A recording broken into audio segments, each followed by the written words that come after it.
बघा, आज आपण बुद्धिमत्तेतील घटक वयवारी हा पाहणार आहोत। या घटकावर आधारित आपल्याला परीक्षेला प्रश्न विचारला जातो। तर वेगवेगळ्या पद्धतीचे प्रश्न राहतात। त्याच्यामध्ये तुम्हाला बेरीज करायची किंवा वजाबाकी करायची का गुणाकार करायचा, या घटकांचा वेगवेगळ्या ठिकाणी म्हणजे या मूलभूत क्रियांचा त्यामध्ये समावेश केलेला असतो। तर आज आपण यासाठी एक उदाहरण पाहू। पहा, व आर्या पहा, यांच्या वयाचे गुणोत्तर किती आहे? 5:2 आहे। किती? 5:2 आहे। आणि वयाची बेरीज, यांच्या वयाची बेरीज 77 आहे। तर त्यांचे आजचे वय किती? तर पहा, अशा पद्धतीने उदाहरण म्हणजे मी तुम्हाला एक उदाहरण म्हणून दिले। तर वयवारीसाठी वेगवेगळे त्याच्यावर तुम्हाला प्रश्न विचारले जातात। आता हे कसं काढायचंय? आपल्याला या ठिकाणी काय विचारले? वयाची बेरीज किती दिली आहे? 77 दिलेली। मग आता कसं काढायचंय? इथं वय दिले का त्यांचं? नाही। तर त्याचा गुणोत्तर किती दिले? 5:2 दिले। मग आर्याचे स्वराचे वय 5x मानू। त्याच्यानंतर बेरीज विचारली म्हणजे या दोन्हींची बेरीज करायची। त्यानंतर आर्याचे वय 2x मानू। बरोबर, किती दिली यांची बेरीज? 77।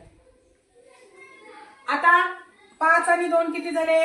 7x बरोबर 77। त्यानंतर 77 भागिले 7 करायचं।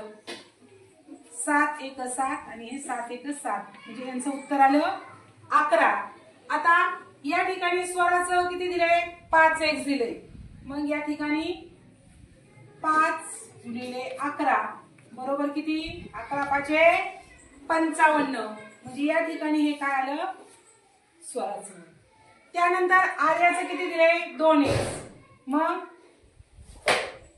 2 गुणिले 11 11 दुने 22।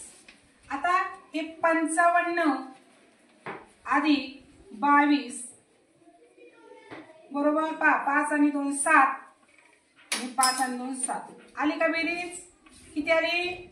77 आलं का उत्तर आपलं? म्हणजे वयवारी काढण्यासाठी फक्त एक गोष्ट लक्षात ठेवायची की प्रश्नामध्ये काय सांगितले, या ठिकाणी बेरीज सांगितलेली। पहा, आपण अजून एक वेगळ्या प्रकारचं उदाहरण या ठिकाणी घेणार आहोत। तर हे जे सांगितले ते 5:2 सांगितले गुणोत्तर आणि बेरीज दिली 77। फक्त आपल्याला काय करायचंय? या ठिकाणी बेरीज करून त्याला भागिले करायचं। 11 उत्तर आलं आणि त्याच्यानंतर त्याचा गुणाकार केलाय। पहा, एकाच गणितामध्ये सर्व वजाबाकी सोडली तर तीनही मूलभूत क्रियांचा यामध्ये समावेश आलेला आहे। पहा, या ठिकाणी बेरीज केली आपण, लक्षात आलं? त्यानंतर या ठिकाणी भागाकाराची क्रिया झाली। त्यानंतर या ठिकाणी कोणती क्रिया आहे? गुणाकाराची क्रिया झाली। म्हणजे सर्व क्रिया या ठिकाणी आपल्या आलेल्या आहेत। पण पहिली क्रिया जी आहे ती सर्वात महत्वाची क्रिया आहे। तुम्हाला काय सांगितलं या ठिकाणी ते लक्षात घ्यायचं। सर्वांना समजलंय? सगळ्यांना? हो। आपण दुसरं उदाहरण या ठिकाणी घेणार आहोत। तर भाऊसाहेब आणि उमेश यांच्या वयाचे गुणोत्तर पहा।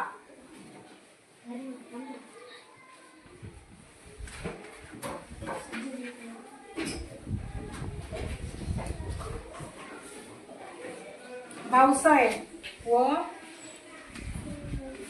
उमेश यांच्या वयाचं जे गुणोत्तर आहे ते आहे 7:3।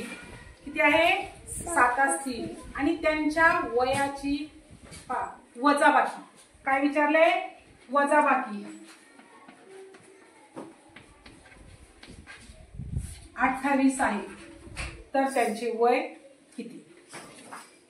पहिल्या उदाहरणामध्ये काय विचारलं होतं? बेरीज। पाठीमागचे काय विचारलं होतं? बेरीज। आणि आता काय विचारलं? वजाबाकी. एकदम सोपं असतं, फक्त ती क्रिया व्यवस्थित करून घ्यायची.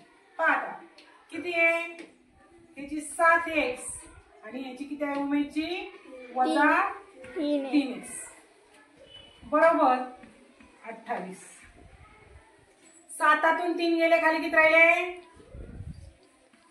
4x बरोबर 28.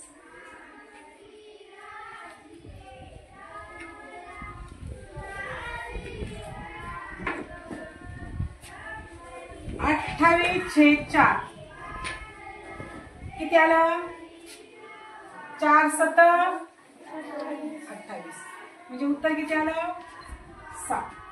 आता याला 7 गुणिले 7 बरोबर किती आलं रे 49 आणि उमेदचं वय 3 गुणिले 7 बरोबर किती आलं 21. 7 3 21.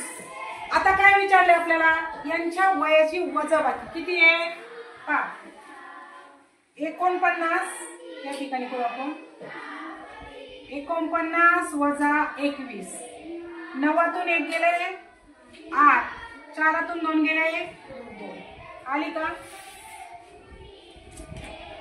म्हणजे किती आली वजाबाकी 28 जे वय आलं ते लक्षात आलं.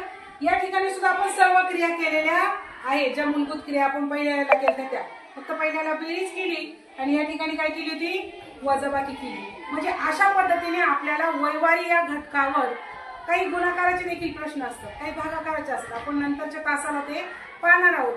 परंतु आता हे करत असताना वैवारी काढत असताना प्रश्न व्यवस्थित बारकाईने वाचायचा प्रश्नामध्ये काय विचारले ते महत्वाचे.